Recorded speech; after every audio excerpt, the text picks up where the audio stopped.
All right, today I'm going to start this with a quote. There's two things we're going to really hit on that I want to. The first is a terrible acronym, and the second is about monkeys. And so this quote comes from Michael Masterson. He says, "Before your business makes its first sale, it is nothing more than a set of unproven ideas that you are spending money on. Some of those ideas may be good and feasible. Others may be bad and or impractical. You can't know which are which until you test them by selling the product." So I'm going to let that sit just for a minute because we're going to revisit it. Because I asked you when, before we recorded, I sent you a Facebook message. I was like, all right, I got two things I want to talk about today. One is probably the worst acronym ever created. Mm-hmm. And the second is a really good framework built around a monkey. Mm-hmm.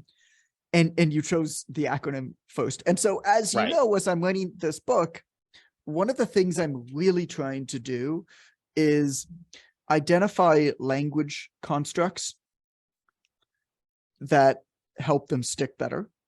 Right.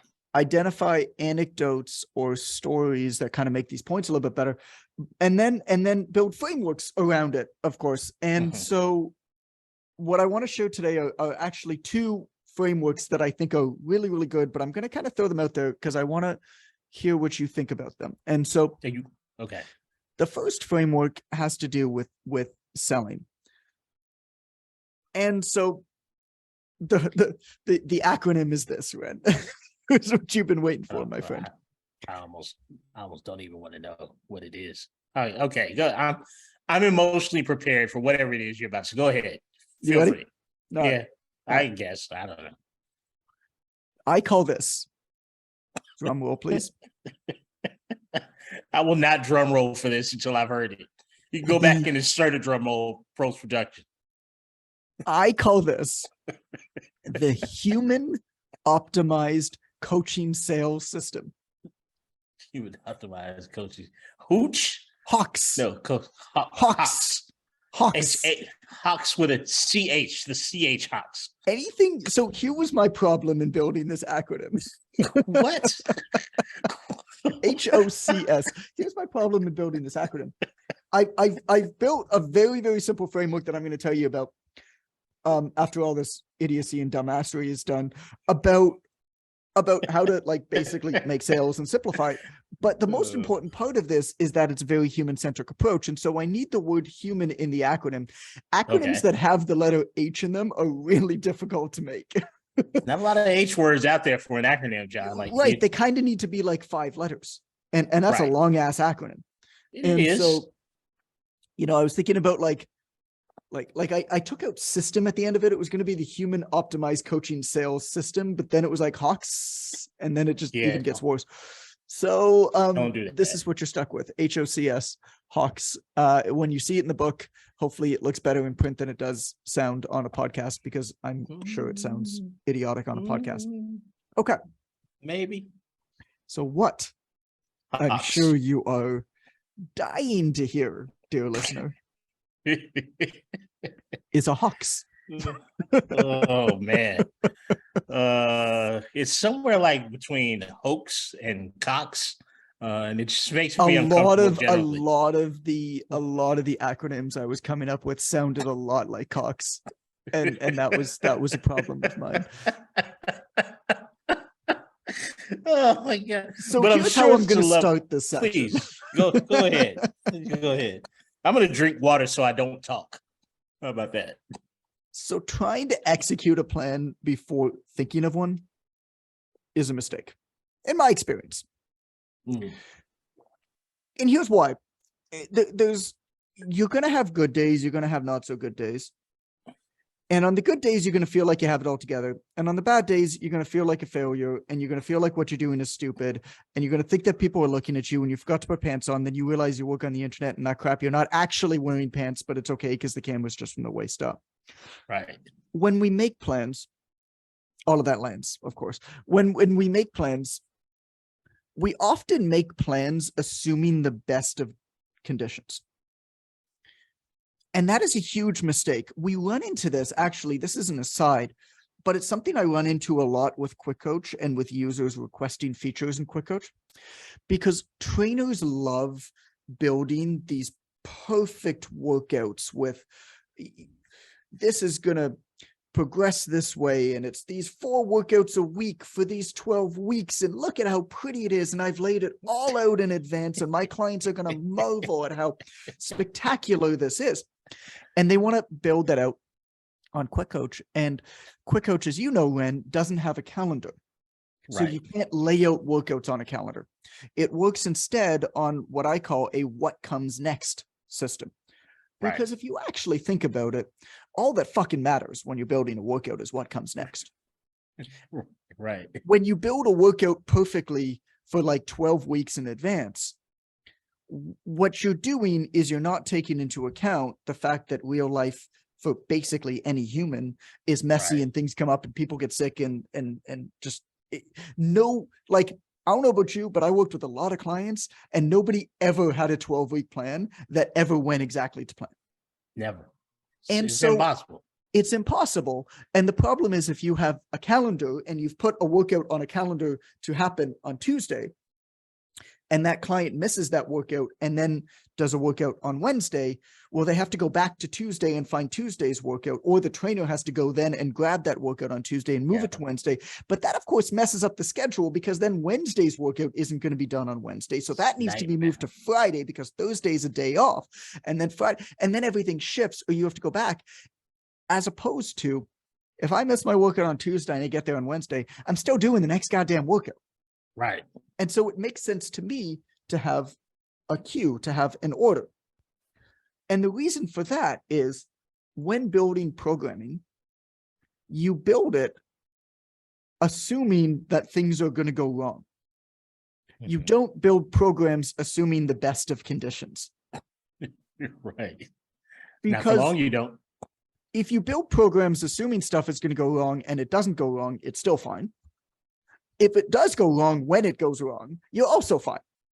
Yeah. If you build programs for the best of conditions, for perfect conditions, and something inevitably goes wrong, well, you're kind of like screwed now. You have to do a lot of extra work. And so that was actually one of the big things that I saw as I advised all these other software companies. They all had calendar systems, which to me was like, well, this is so clearly a worse way to program. And that's why I built the what comes next, because it keeps this all in mind. But we still get people saying, oh, it'd be really great if I had a calendar. I really want to build out my stuff on a calendar. It's like, yeah, you want that because you like looking and marveling at the perfection of your plan. Yes. The truth of the matter is, it's more work and it's going to be less effective for your client. 100%. So that's what I built that for. But it still leads to, like, some people are not using Quick Coach because they really want a calendar. So going back to your own business and the HOCS, the Human Optimized Coaching Sales System, making a plan for good times, right, only works if times actually stay good. And times are never good all of the time. And the reason for that, quite literally, is that good is relative. It's a relational emotion. You quite literally can't have good without bad. Right. Making plans that only work on good days is flawed, and it leads to failure, because you only have a good day if you also have bad days. Right. And sometimes we have, right? And it's like, oh, I'm like really happy. It's like, well, what does that mean? Well, like, you can't actually be really happy unless you felt really shitty at other times. Like we only feel things in relation to other things we've already felt, which is part of just understanding the human condition. If you're interested in this, there's a fabulous little book called Psychology and the Human Dilemma by Rollo May, if you want to understand how a lot of these emotions really work and how relational they are to one another. You hear it all of the time. You hear, if you want to experience, true pleasure, you have to experience true pain. It's nothing new, but I never really quite understood it until I experienced some of the highs and lows. And the answer to some people who follow Buddhist type religions and similar religions, Mhm. spiritual philosophies, not necessarily religion. Some of them are religion, some of them aren't. People who follow those, the answer is to actually try to never feel any emotions, right? Is to stay very level, because they understand that you can't have one emotion without the other. And so the best path then is to say, nuts to this, I'm not feeling emotions. Right. Which, I mean, I think it can work for some. Allison's mom is a converted Buddhist, and Really? and it very much works for her. It's like a stoicism. You know, when I was in school, John, to your point, DJ Rob Bass and Easy Rock, after their hit "It Takes Two," which it does take two to make the thing go right, had their second hit "Joy and Pain," like sunshine and rain. But you know what? I'm afraid that we're actually going to offend the polyamorous people here. I'm really concerned that there's going to be somebody that subscribes to polyamory here that's going to say, well, you haven't taken my unique situation into account with your obscure song reference from the 1990s. Right. And I, for one, am offended, and I feel like you should listen to me being offended, because I'm on the internet, and because of that, I have a voice that deserves to be listened to. Probably so. It takes as many as you feel comfortable with to make a thing go right. But like one thing sticks in another thing, and by definition, that's only two things. And if you have a third thing, then there's nowhere for it to go. There's places where it could go, but like it wouldn't do anything. You know what I'm saying? So it's like the Lego love kit. Just plug things in wherever they. But you know, but I get what you're saying, Jonathan. If you're gonna have good programming, kind of has to go, something's got to go off the rails, or you don't know if it's a good day, bad day, program well or not. So, but you're saying that we can count on probably something going off the rails. You have and when you're periodizing that way, you're not accounting for that. I'm talking about it in terms of like fitness program and stuff like that, but business programs too.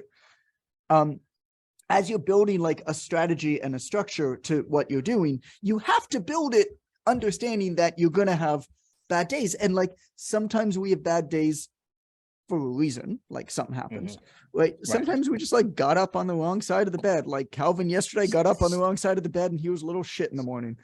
And then we just like made him go back to the bedroom and get up on the other side of the bed, and he was happy. And that works for a 5-year-old, but a grown-ass adult like probably can't. They probably know enough about like how life works to know that they can't just like go back to their bedroom and like get up on the other side of the bed. That's just a phrase.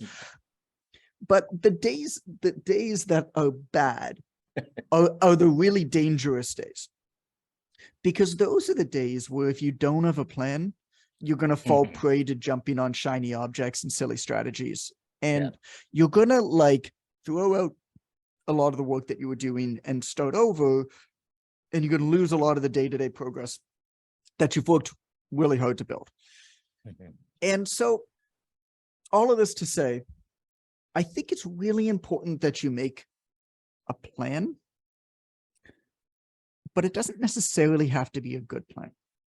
So I'm going to introduce something called the Human Optimized Coaching Sales HOCS System. And its goal, don't you're shaking your head at me right now. I'm sorry. I know the podcast listeners can't see it. So it's only meant to personally offend you, but please continue. Okay. The goal of HOCS is to give you a plan.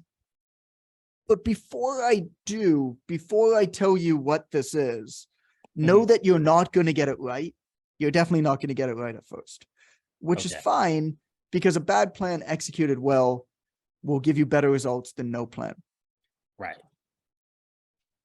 And when you have an understanding of the basics of how you want to find and sell to like your ideal coaching clients, nobody can fool you with these silly strategies. Like you're not going to get distracted, and you're going to be able to focus, and you're going to be able to execute. So we'll make a bad plan. All right, let's go.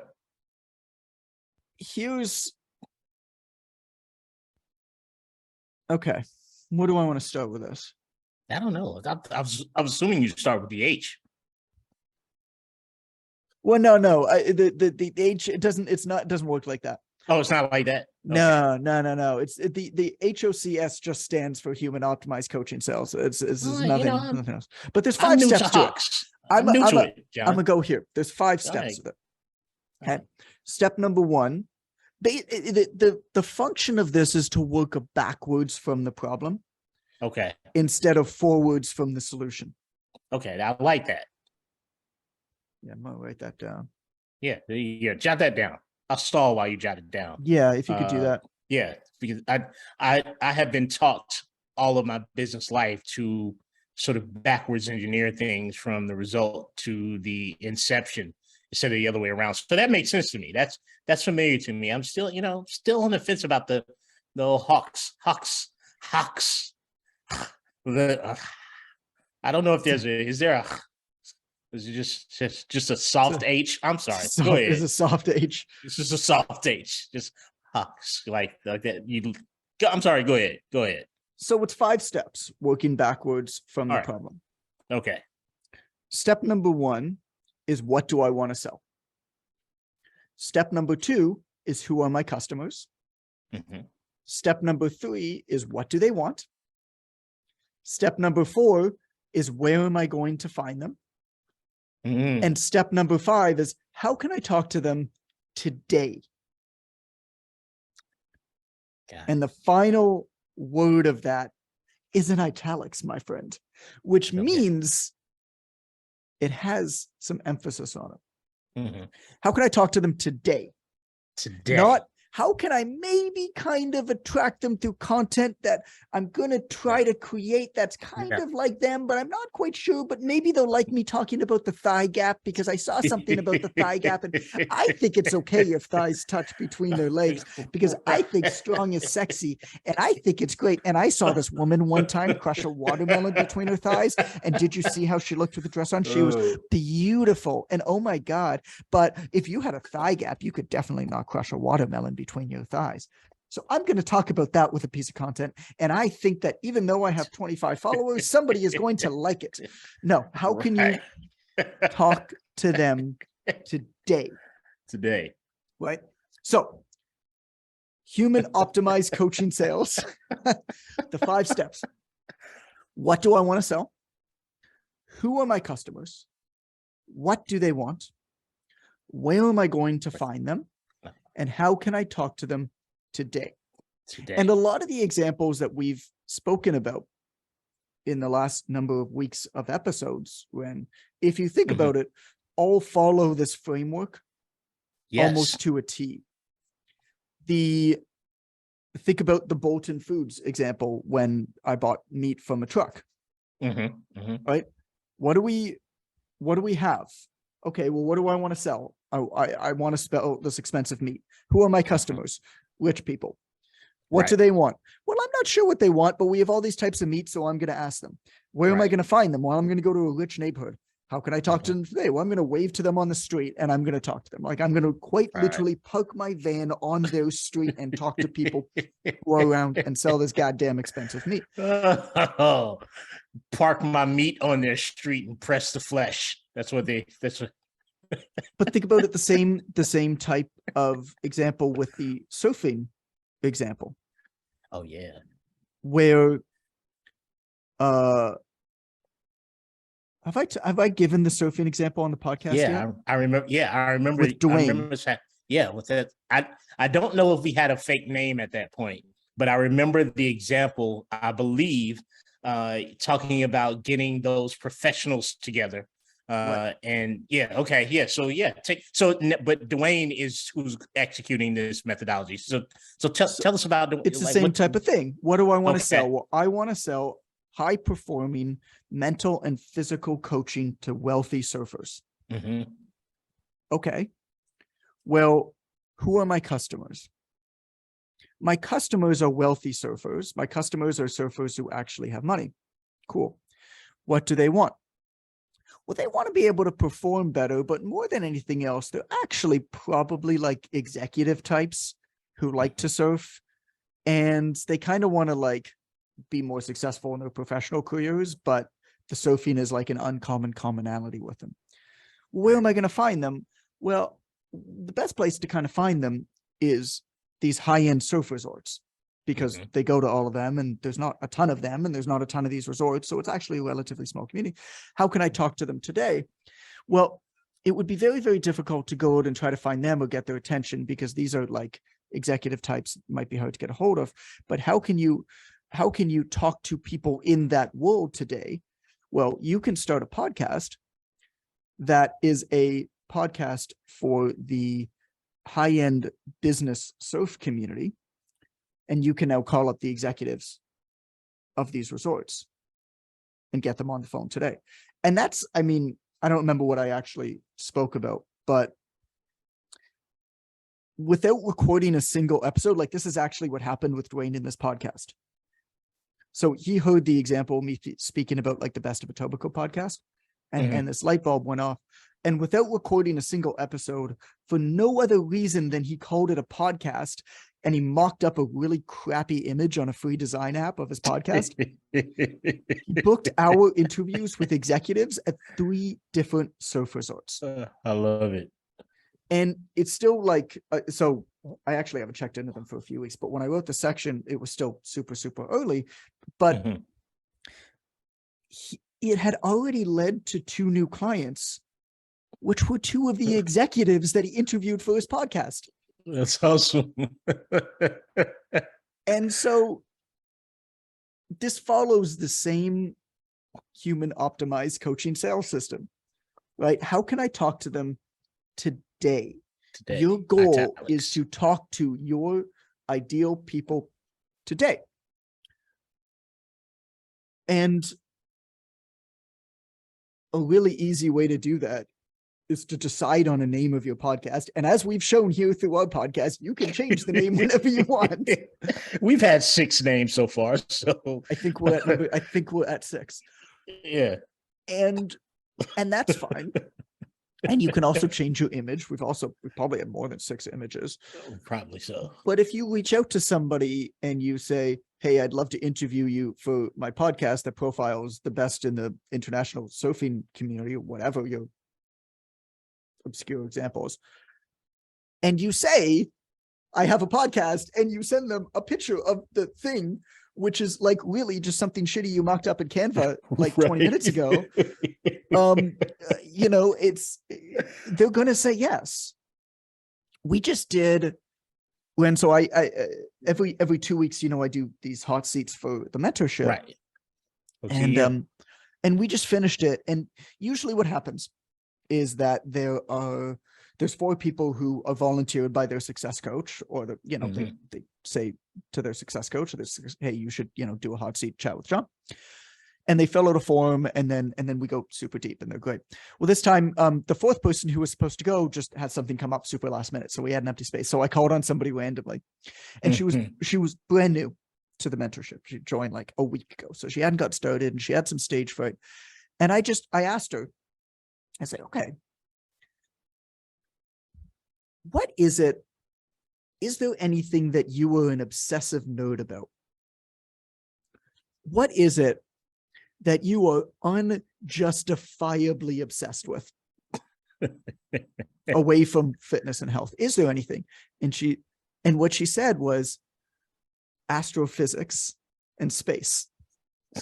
Oh, yeah. And I was like, holy crap. Okay, so I think that I saw a meteor last week. It was supposed to be this green comet, but it wasn't a green comet. Here's what it looked like. And she goes, oh, that's actually, a jet propulsion. It was like this crazy line of light. She's like, oh no, that was a jet propulsion from a launch in Palo Alto. Was it going north? I was like, yeah, it was going north. She's like, yeah, that was a jet propulsion from a launch in Palo Alto. What you saw is the trail of the jet propulsion. And she's like, immediately she went from oh, I'm kind of stage fright to that was a jet propulsion. I was like, well, shit. Authoritative.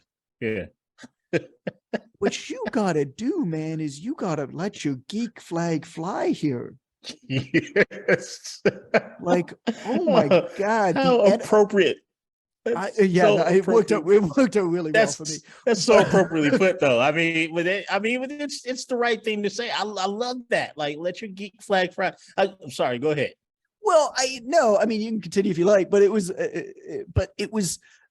such. And then I stopped after I said that, and I just said, "Did you notice what just happened here?" And she goes, yeah, I got really excited. I was like, you and I connected on something that's obscure, different. Right. And immediately your energy went from 1 to 10. Yes. And think about what would happen if you went all in on this geeky thing. What do I want to sell?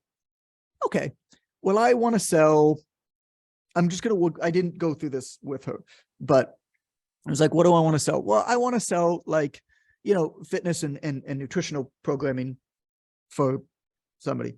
And I really love astrophysics and space and stuff like that. Who are my customers? Well, like basically obsessive geeks about that kind of thing.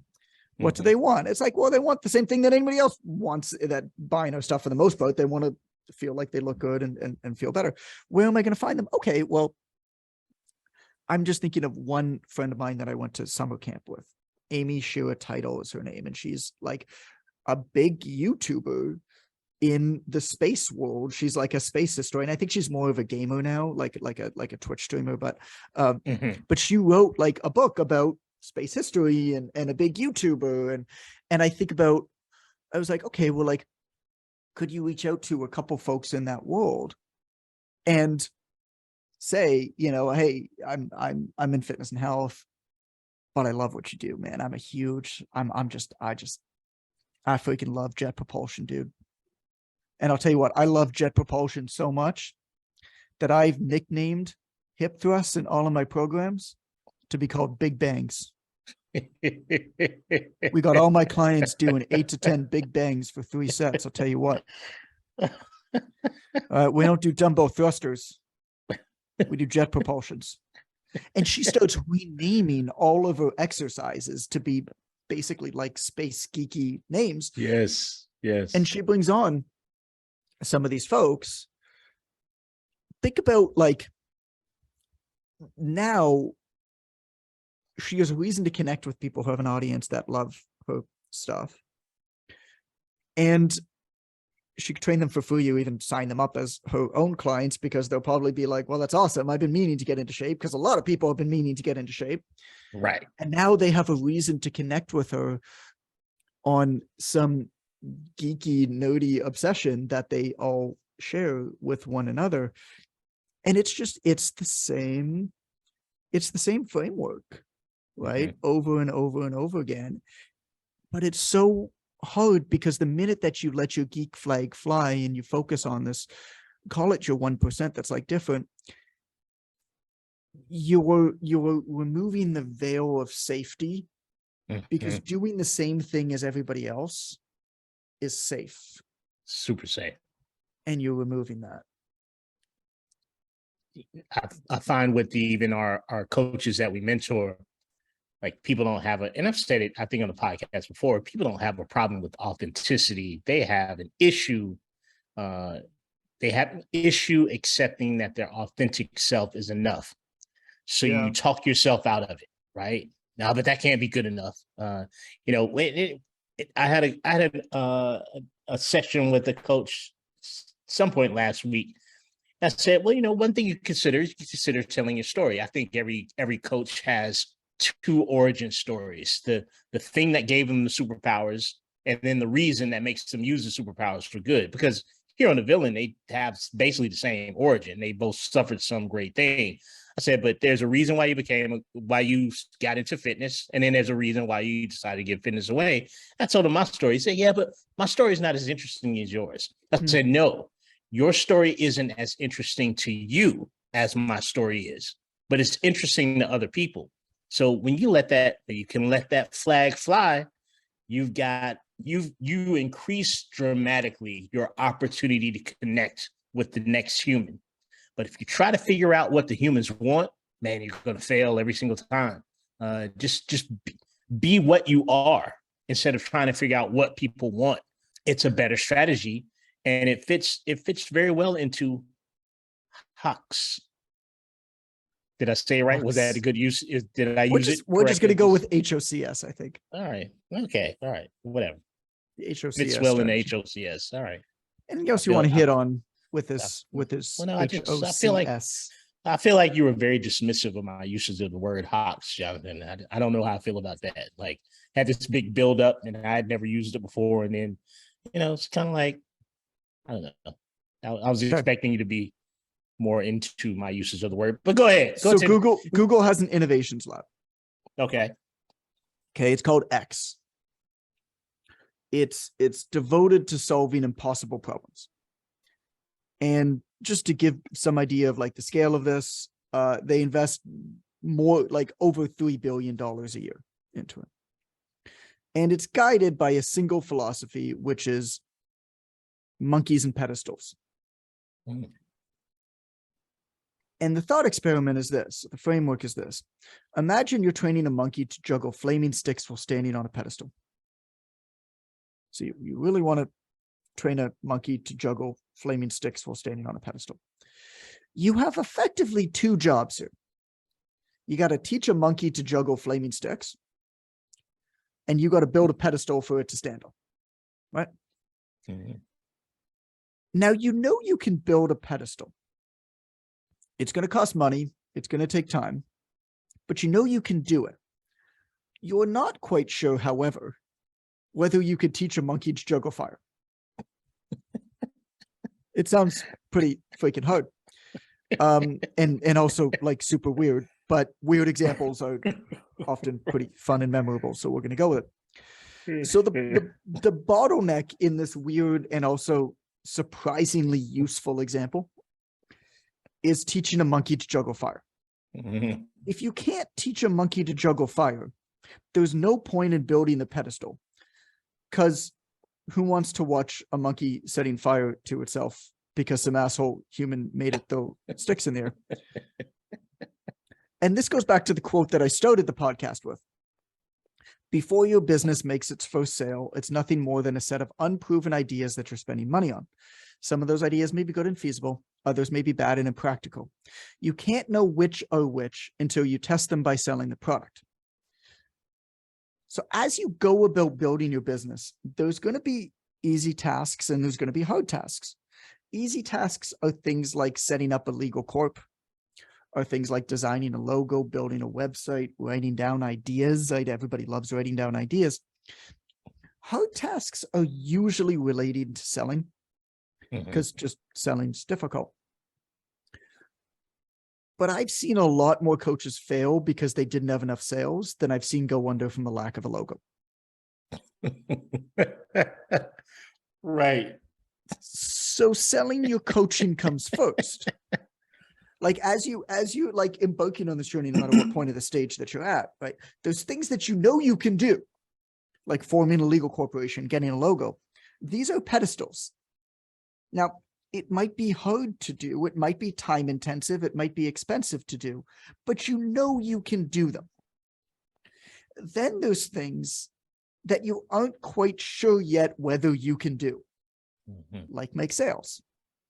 And logos don't matter if you can't make sales. So Google's X has a mantra, and they actually plaster it all over all of the idea decks as a reminder to solve the bottlenecks first before you start building a bunch of pedestals. And the mantra is #monkey first. So with that in mind, here's the framework that I suggest as I'm trying to build up more frameworks. The priority sequence, I think, for anybody who has a coaching business should be this. Make your service good enough to sell, not perfect, because it ain't going to be perfect anyway. Just make it good enough, right? Sell it to somebody. Once it sells, take in feedback and make it better. And then at some point, maybe not, do all the other business stuff or don't. And just repeat this over and over and over again, just evolving your service as you go. You got to do the hard part first. Can you get your monkey to juggle fire? Because if you can't, don't build any pedestals. You got to be aware of false progress. Sheesh. Super useful, really obscure example, right? But it makes perfect sense.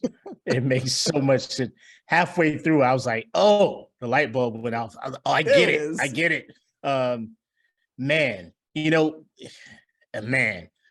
I can say so much here, Do but it, because we got 20 I, minutes and I've talked about everything that was on my list.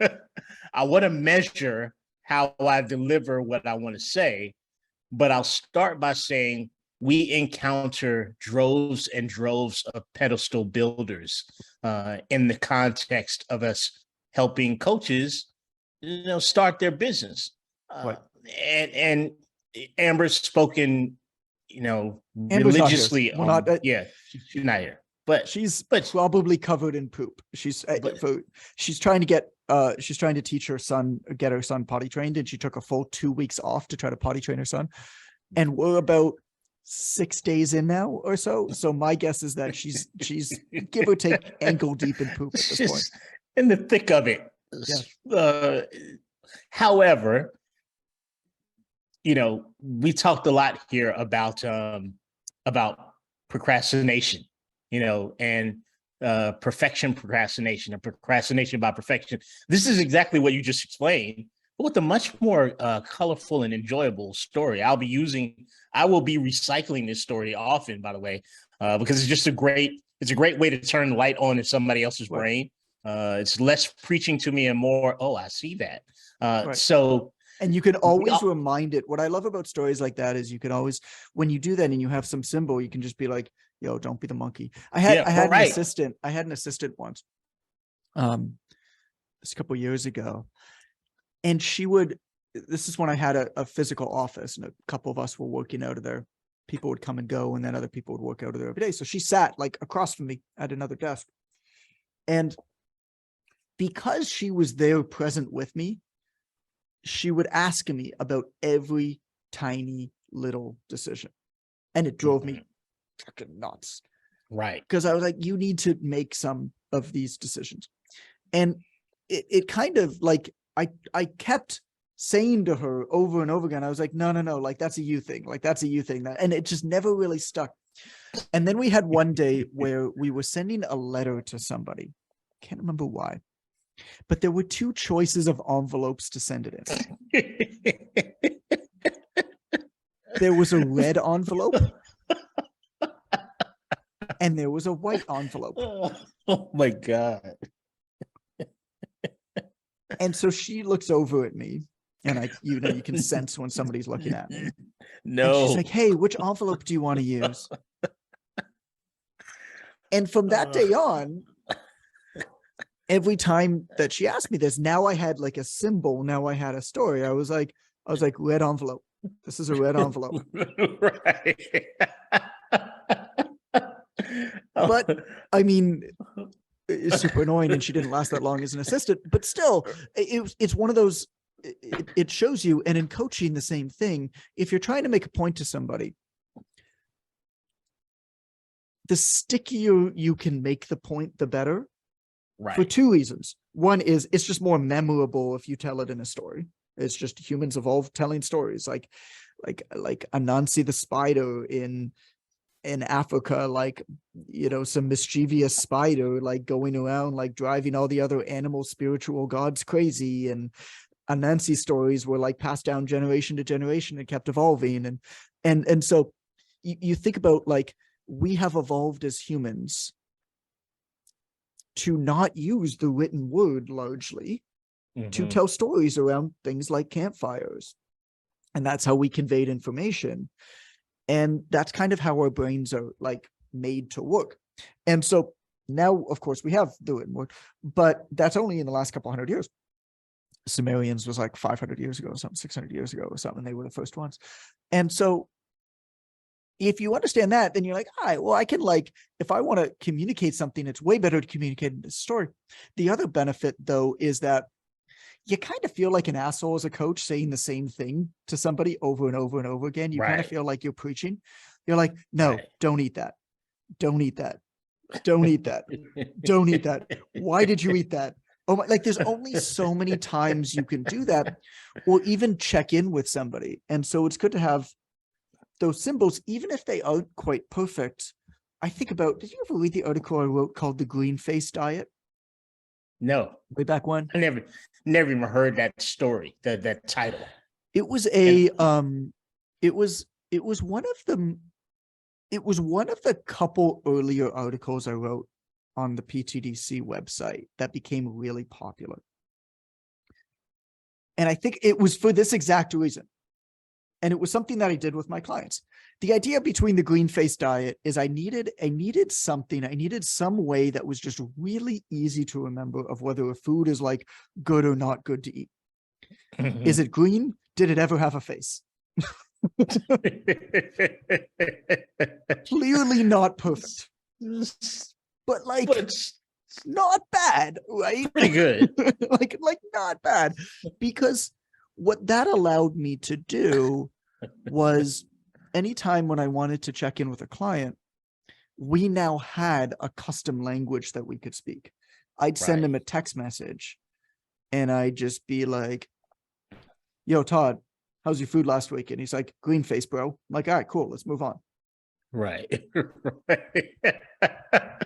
By the way, the vegans have once again logged off of the podcast for the day. we are losing polyamorous vegans left, right, and center.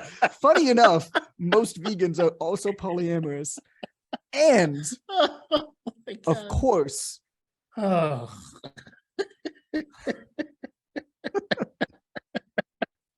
and of course go to Burning Man every year. Oh, man. The polyamorous Burning Man vegans are going to give us horrible reviews this year, John. We're sinking fast. The sponsors are like, you can forget about this polyamorous vegan Burning Man money. I can tell you that. We ranked second in Hong Kong. Because they're very family oriented meat eaters who would never even think about going to something like Burning Man. Yeah, but I'll tell you what, man, California was screwed. So we're not allowed to air in California. You'd be arrested if caught listening to the Obvious Choice podcast. But first, I like the green face. I get what you're saying. Second, I love the idea of the, flaming. Were they knives? Were the knives on fire, or was it just steaks? Be anything you want, my friend. Yeah, whatever is on fire. I call it flaming sticks. I don't know. Flaming stick juggling monkeys in a pedestal. Let's not make this harder than it needs to be. They don't need to be knives. Yeah, I've overcomplicated a simple story about monkeys. The problem with a stick is that a stick is going to be flammable everywhere, though, right? You need something that's only going to be flammable on one end of it. They're going to burn their hands. I would say batons, only because I have a marching band background, and one of the gimmicks that the majorettes would often use was setting the baton on fire on both ends. It's a great visual from the 50-yard line, but I can't stop thinking about you in a marching band at this point. Yeah, I was great in the marching band, man. Sure it was amazing. Wonderful. Yes, it was amazing. So what was I saying, Jonathan? Damn it. But I get the pedestal thing. It's the most prevalent roadblock that I encounter with people who have, just simply put, that failure to launch, right? They want to get everything perfect before they do. And there's just no way to do that. There's no way to do that. You got to get a client first, man. It's super important to get a little experience. Get a volunteer if you have to, but get a damn client. Like, learn what's going on. With the athletes, I always use the same story. You can scrimmage all you want, but until you play a game, you don't know why you practice, right? With the musicians, I use a similar thing. Hey, you can practice all you want, but until you're center stage with that hot light on you and a crowd full of people waiting for you, you don't know what you got, right? And now I have the flaming baton monkey twirling example. Well, I guess it's not monkey twirling. I played the clarinet in high school. Did you play the clarinet? Well, it's the instrument that they give to the kid in music class that has zero music ability. And so yeah, it's the least of us, for sure. Yeah, so I played the clarinet, but I didn't actually play it. I pretended whenever we were in a show. Yeah. It's like when you're in like you're singing, when you're young in a performance, and you just say watermelon over and over and over again. Right. That's how I play the clarinet. You clarinet synced the show. Yeah. But to your point of just, you don't know what you have until you start selling it. There was another fella, I'm going to call him a fella. There was another fella on on the hot seat today. And he brought up, he basically, he asked me if he should change his avatar, right? Because he did a launch and the launch went okay. Wasn't gangbusters, but the launch went okay.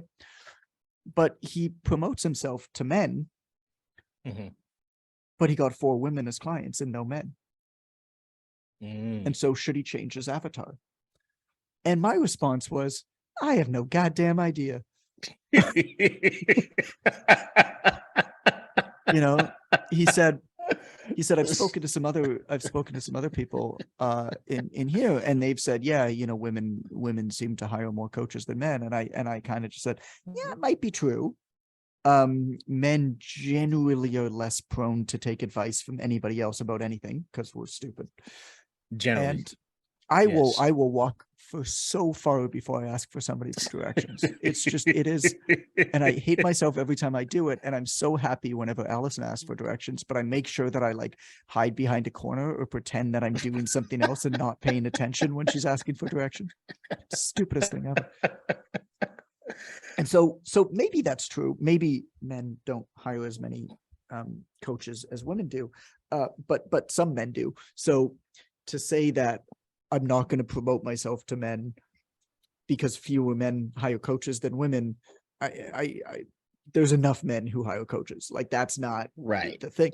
But what I said to them was you have some initial feedback that was surprising to you.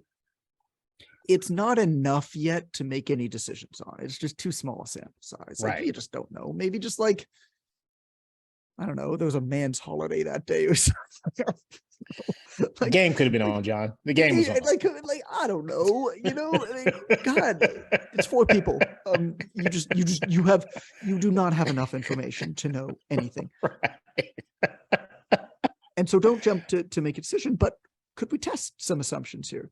So the suggestion that I gave to him was, right now you have male clients and you have female clients, because, you know, he had a bunch of clients beforehand, of course.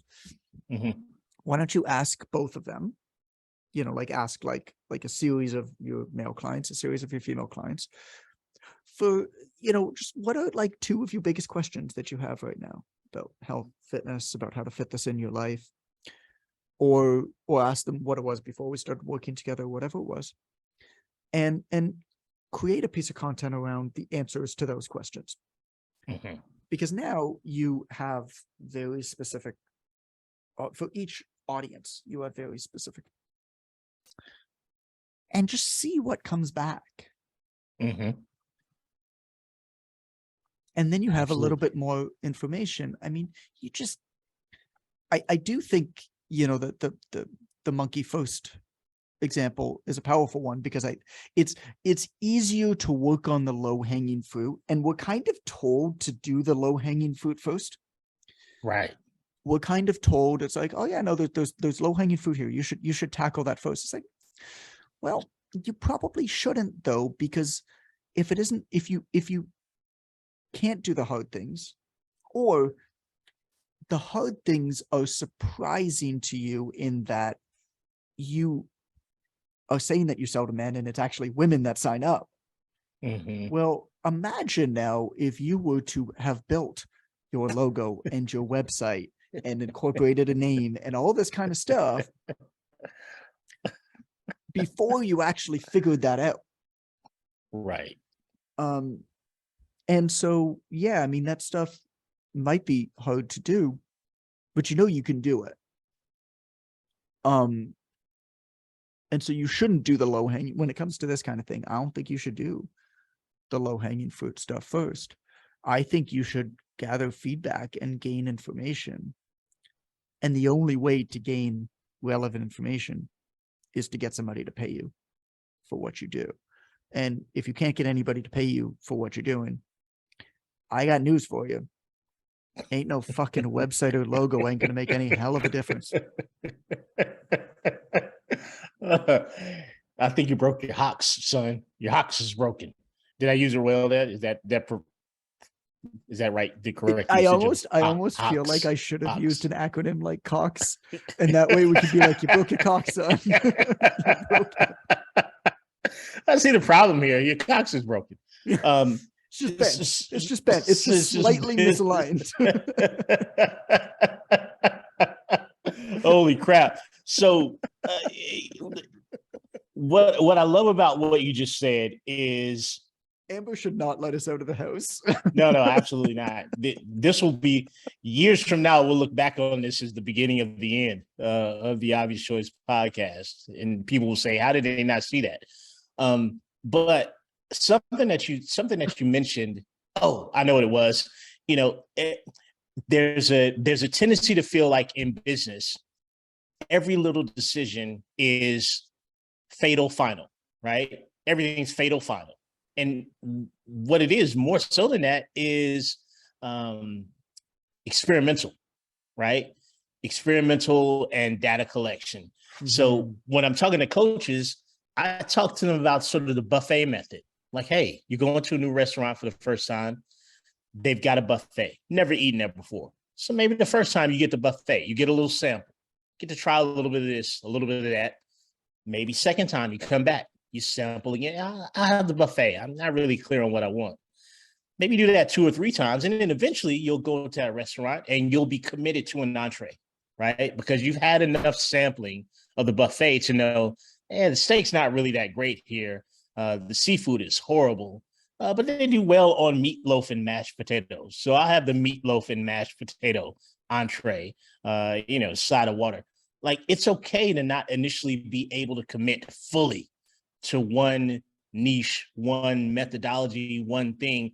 You're kind of supposed to be tasting and testing and figuring out what it is that you like and what you don't like.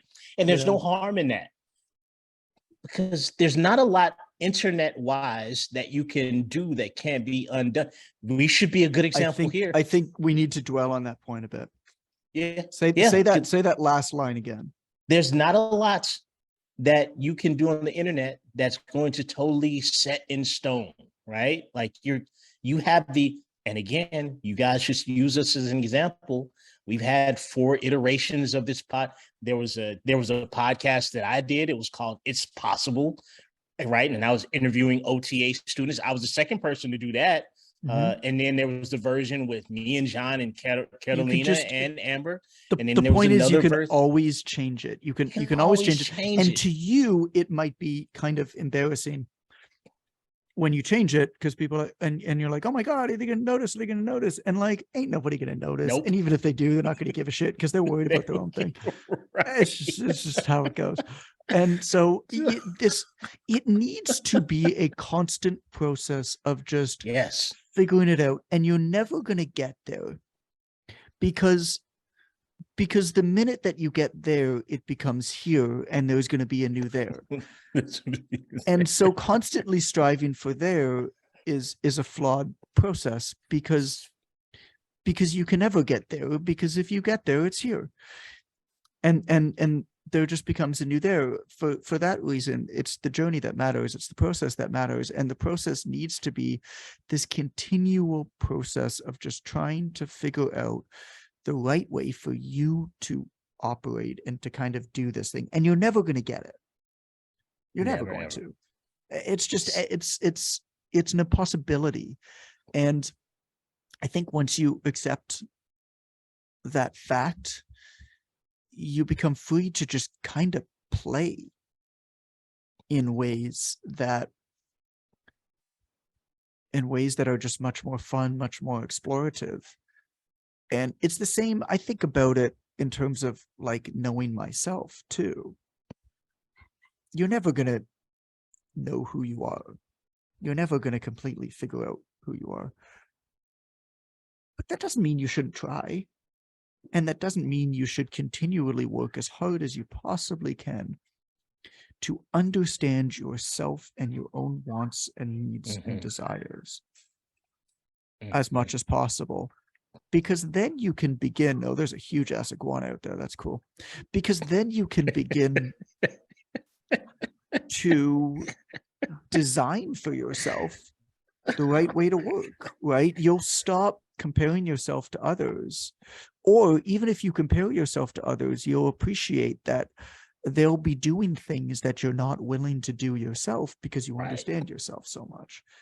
Right. And it doesn't mean, I think it's perfectly valid to envy what others have and to desire what others have. I think that's perfectly valid. But it doesn't mean that you'd be willing to trade places with them. And it doesn't mean like I think it's perfectly valid to admire other people without desiring the life that they have or desiring what they have to have done that. I think that those are two separate things. Mhm. And that's like, now is it going to jump in the pool? It's like on a ledge. You're talking about the iguana again.